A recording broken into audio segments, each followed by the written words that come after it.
que TV Globo? Por que Revista Época? Essa patifaria por parte de vocês. Vocês perderam. Vocês vão renovar a concessão em 2022. Não vou persegui-los.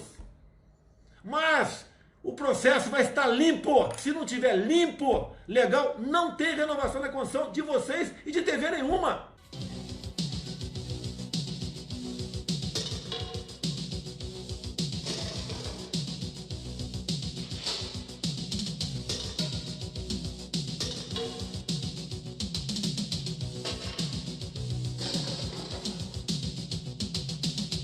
Justiça bloqueia contas do narrador Galvão Bueno e de seus familiares por dívida milionária. De acordo com o portal, apresentador do Grupo Globo deixou de pagar valores acordados judicialmente de um débito de mais de 1,3 milhão junto a uma empresa.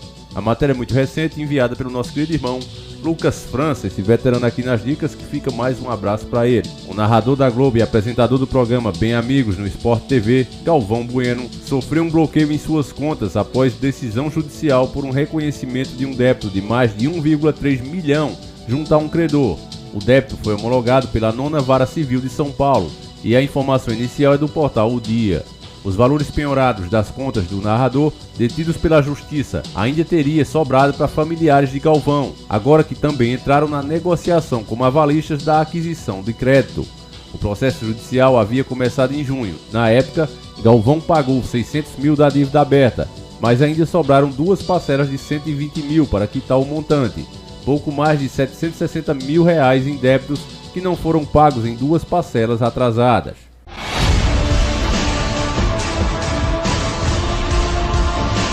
Senhores do mundo. Olá, seja muito bem-vindo a este humilde canal. Aqui quem vos fala é o Davi, dessa vez morrendo de frio, família. Nem parece que eu tô no Nordeste, mas enfim. Meus nobres e queridos irmãos, quando a gente escuta que a Globo vai de mal a pior, todo cidadão de bem, todo cristão, se sente bem com essa notícia. Isso é um fato.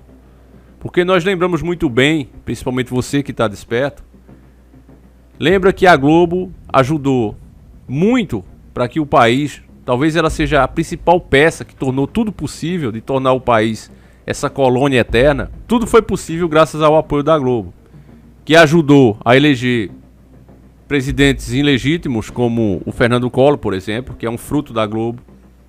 Ele jamais teria conseguido chegar lá se não fosse a Globo apoiando ele, fazendo programinhas dia de domingo, mostrando o cara como um deus. Transformou políticos sérios na opinião pública em palhaços, como foi com o Dr. Enéas. Então a Globo, diante desses fatos, ela é muito responsável pela situação atual. Sem contar outros assuntos. Agora mesmo ela chama a atenção de novo ao transmitir um jogo feminino e se referir a jogadora sem gênero, chamando Elo, se eu não me engano. Então essa é a Globo, né? Apoiando essa agenda global, apoiando a decisão do PT, que já está procurando o STF para obrigar as pessoas a se referirem assim, sem gênero, para não ofender os coloridos, enfim.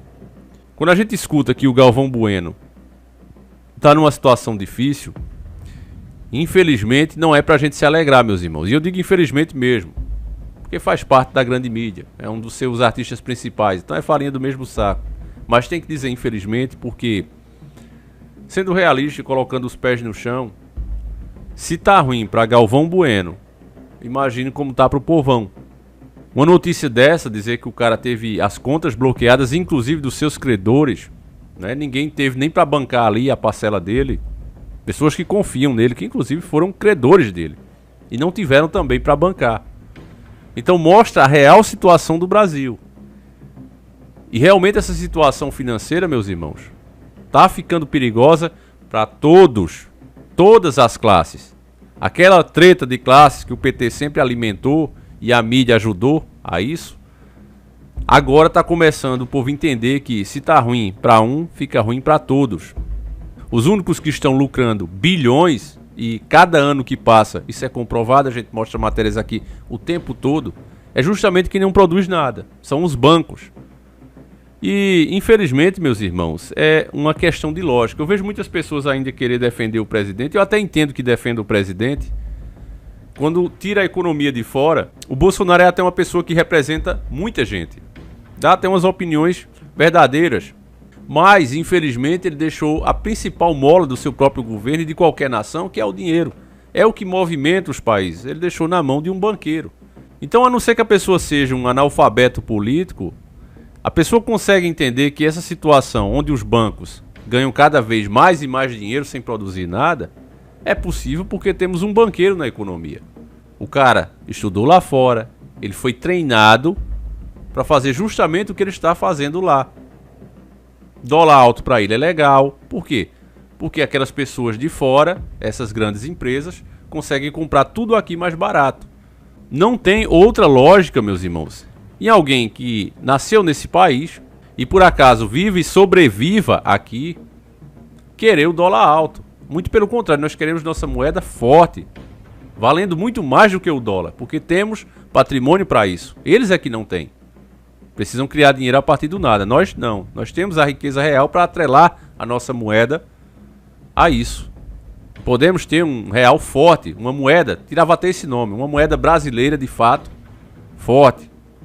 Mas se você tem alguém na economia que não quer isso e diz que é bom o dólar alto para acabar com a farra das empregadas na Disney, como ele já declarou, é porque ele serve a alguém ou faz parte de um grupo que tem comprado as riquezas do Brasil por um valor bem menor, que é o que acontece quando a nossa moeda baixa. Eles lá continuam ganhando em dólar, eles lá continuam ganhando em euro. Agora, se um euro compra 5, 10 vezes mais do que comprava há 5, 6 anos atrás, então para quem está comprando é ótimo. E seguindo a lógica deles, é melhor ainda quando você faz parte de quem está se aproveitando de tudo. Então por aí você começa a entender aonde a gente está. A Globo, embora ela continue sendo uma empresa muito rica, é fato, e como você viu nessa print que eu postei aí, ela está devendo muito mais, a dívida dela aumentou. Porque ela também ganha em real. E paga em dólar. Então quanto mais a moeda se desvaloriza, ela deve mais. Agora, sendo realista, meus irmãos, a Globo não está quebrada. Ela está deixando de lucrar tanto como já lucrou. Mas o gado ainda dá muita audiência para ela. Essa Copa América mesmo, no SBT, ela deixou bem claro isso. A Globo, com a sua programação normal, transmitindo outras coisas menos relevantes, ela conseguiu bater na Copa América, bem dizer, toda. Apenas no último jogo, a final, né, que o Brasil fez aquele papelão, inclusive, foi que o SBT conseguiu bater na Globo, mesmo com o jogo do Brasil. Então, resumindo, a gadaiada reclama, a gadaiada fala porcaria, joga cocô lá na emissora, né, no prédio da emissora, mas continua dando ibope a ela. E enquanto isso acontecer, enquanto ela ainda tiver tamanha relevância nas casas do povo, ela vai continuar tendo poder e influência. Esse é um ponto chave que as pessoas precisam entender. E a situação do Galvão Bueno mostra pra gente, prova para aqueles despertos, que a situação no Brasil tem piorado muito e é para todas as classes. Eu tenho mostrado isso aqui através de matérias que estamos caminhando de fato, embora eles falem, não, olha, se eu não ganhar é quem vai virar uma Venezuela. Nós já estamos virando. Isso é um fato. Você não chega em ramo nenhum. Eu converso sempre com pessoas inscritas aqui, você não vê ninguém dizer, olha, mas para mim tá legal, para mim tá bom. A não ser que a pessoa seja banqueiro, você não escuta ninguém dizer que tá boa as coisas. E aí, meus irmãos, é só calcular do jeito que as coisas vão, onde é que a gente vai parar. Com essa pergunta e esse pensamento, eu vou encerrando esse vídeo por aqui. Gostaria de saber a tua opinião sobre o que a gente falou aqui. Diz também a sua experiência nesses tempos difíceis, como está sendo, se as coisas melhoraram para você ou não, meus irmãos. Eu faço questão de ler. A gente volta amanhã, se assim o Criador permitir. Um abraço, fiquem todos com Deus e tamo junto.